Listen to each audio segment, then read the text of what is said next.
rooms, which are You know not what I mean? meetings. Because Rather, there's what so are they? many What are things that they? they have to do in that They're area. They start descriptors. asking for Those raises can and be stuff. They're erased. like, now we're They're bringing up contradictions. skunks. You know what I Because mean? one All this understands the dogs Sabbath and shit Kanon like that. Bracham They're Arnim not trying to Lashem. pick up a dead He skunk had on the clear road. it comes to the halachos, although Hashem Rachum are not names, they're descriptors. Rabbi says, here's the Mishnah case. You also hear it is. I go over to Reuben, it's a shul over here, and I say, I adjure you to need shul on the days, but if I got a call, I think I might want it to be. I don't say I adjure you by Rachum. I say I adjure you by he who is Rachum.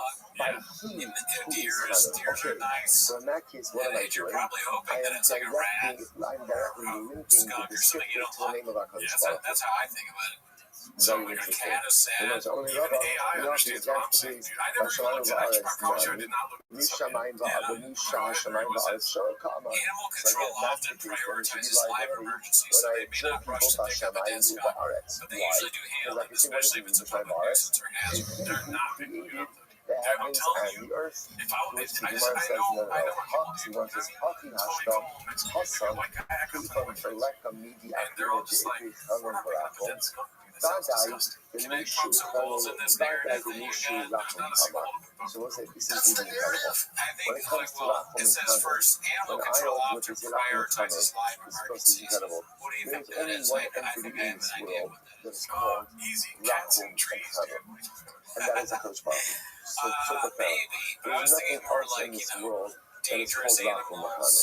On the other hand, Papa, even these Shamayim Ba'aretz, Shamayim Ba'aretz come on, those say you see heaven and earth.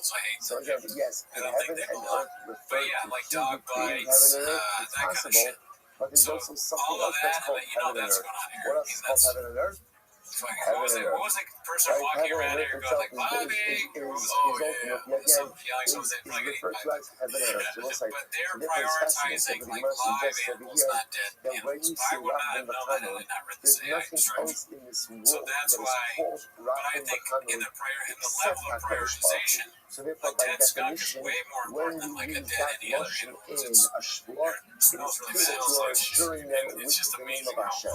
So Shamayim Ba'aretz, again, you just read by Shamayim Ba'aretz, I just point out, remember, the Zimach Moshe Rabbeinu to this. Even Moshe Rabbeinu, right?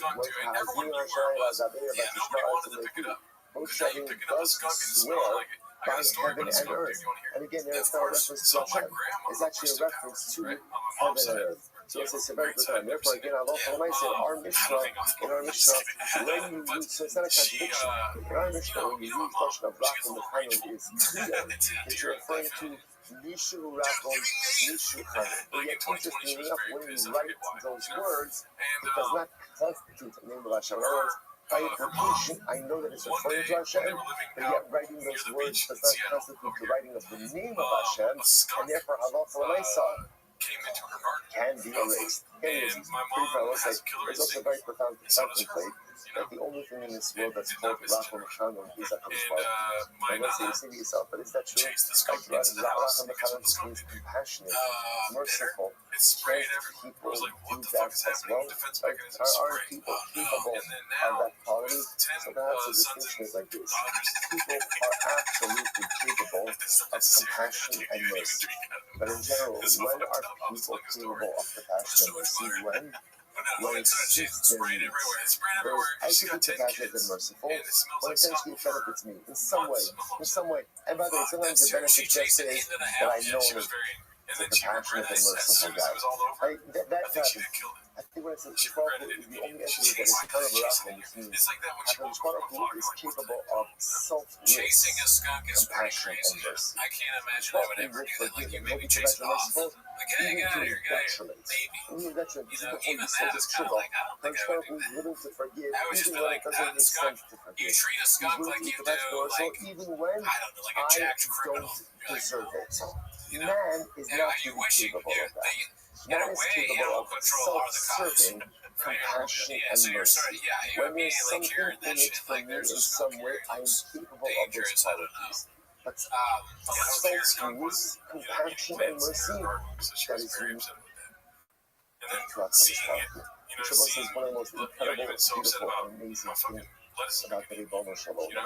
That Rachum B'Chanun comes, whether it's earned, whether it's not earned, whether it's deserved or not deserved. That is unique quality of Avinu Shem Hashem. It's incredible. I also like it. Terabon, as well as it says, Kasav Aleph Lam Nelokim.